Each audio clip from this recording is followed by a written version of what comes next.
Кутман кеч. Азыр мен сиздерге кантип мурда ошол адам Файберликте бар же жок экенин базадан кантип текшерип алууга болот, ошол жөнүндө видео көрсөтүп беремин. Анда эмесе кеттик. Баарыбыз эле личный кабинетке киргенден кийин бул жерде сообщество деген жазуу бар.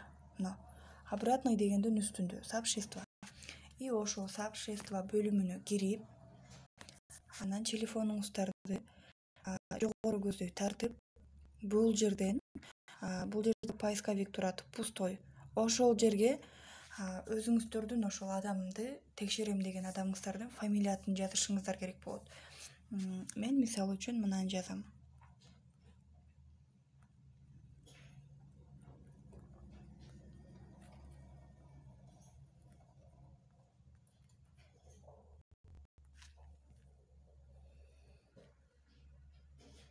Мынакей, эми бул жерде найти деген бөлүм бар.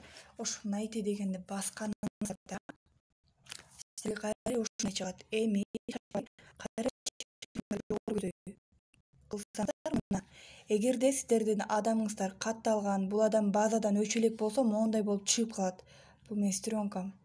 Ушундай болуп чыгып калат. Ал эми эгерде сиздерде ошол адамыңыздар сиздер базадан текшерген учурда мындай болуп чыкпаганда, жөн гана моундай фамилия аты чыкпайт, просто бул жерге пустой эле чыгып калат.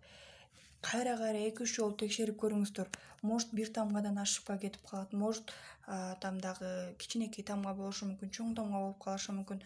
Ошондуктан паспорт данные менен текшерип, жөн гана фамилия атын паспорттогудай кылып текшерип көрсөңүздөр, ошол адам базада барбы, жокпу, качан өчүп кетти, кандай болду, ошто баарын тактап алууңуздарга болот. Ушинтип баарыңыздар эле сообществодан адамдардын базасын текшерип алууга болот. Базадан ошол адам иштейби, жокпу билсе болот.